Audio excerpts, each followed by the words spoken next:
ಎಲ್ರಿಗೂ ನಮಸ್ಕಾರ ಗುರು. ನಾನು ವಿಡಿಯೋ ನೋಡ್ತಿರೋರಿಗೆ ಡಬಲ್ ನಮಸ್ಕಾರ. ನೋಡಿ ಈಗ ಈ ಸಿಂಟೆಕ್ಸ್ ಎಷ್ಟು ಗಲೀಜಾಗಿದೆ ಅಂತ. ಇಲ್ಲಿ ಆ ಸಿಂಟೆಕ್ಸ್ ನಾವು ಬಿಡ್ತೀವ, ನೋಡ್ತಾ ಇರ್ಬೋದು ಎಷ್ಟು ನೀಟಾಗಿ ಕ್ಲೀನ್ ಮಾಡ್ಕೊಂಡ್ವಿ ಅಂತ.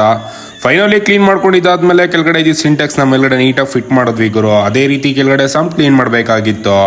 ನೋಡಿ ಈಗ ಈ ಸಂಪಲ್ ಇದ್ದಿದ್ ಕೊಚ್ಚೆ ಎಷ್ಟು ನೀಟಾಗಿ ಆಚೆ ಹೋಗ್ತಾ ಇದೆ ಅಂತ. ಇಲ್ಲಿ ನಾವು ಬಂದಿರೋ ಲೊಕೇಶನ್ ಇದು ಕೊರಟಗೆರೆ ಪಕ್ಕ ತೋವಿನಕೆರೆ ಅಂತ. ತೋವಿನಕೆರೆ ಜನ ಏನಾದ್ರು ಈ ವಿಡಿಯೋ ನೋಡ್ತಿರೋ ಆದಷ್ಟು ನಮ್ಮ ಪೇಜ್ ನ ಫಾಲೋ ಮಾಡಿ, ಮತ್ತೆ ತೋವಿನಕೆರೆ ಅಂತ ಕಾಮೆಂಟ್ ಮಾಡಿ ಅಂತ ಕೇಳ್ಕೊಂತೀನಿ.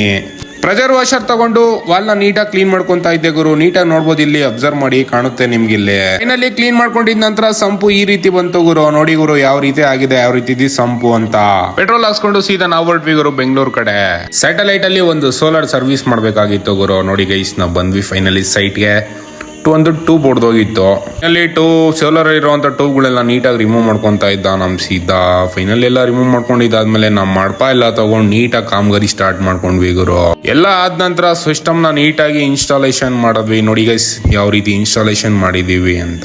ನೀಟಾಗಿ ಕೆಲಸ ಮುಗಿಸ್ಕೊಂಡು ನಾವು ಹೊರಟ್ವಿ ಗುರು ಊರ್ ಕಡೆ. ಇದಾಗಿತ್ತು ಗುರು ಇವತ್ತಿನ ವಿಚಾರ. ಮತ್ತೆ ನಾಳೆ ಸಿಗುವ ಅಂತ ಹೇಳ್ತಾ ದಯವಿಟ್ಟು ನಮ್ಮ ಪೇಜ್ ನ ಫಾಲೋ ಮಾಡಿ. ಮತ್ತೆ ನಿಮ್ಗೆ ಏನಾದ್ರು ಸಂಪೋ ಟ್ಯಾಂಕ್ ಕ್ಲೀನಿಂಗ್ ಬೇಕಿದ್ರೆ ನಮ್ಮನ್ನು ಕಾಂಟ್ಯಾಕ್ಟ್ ಮಾಡಿ ಅಂತ ಕೇಳ್ಕೊಂತೀನಿ.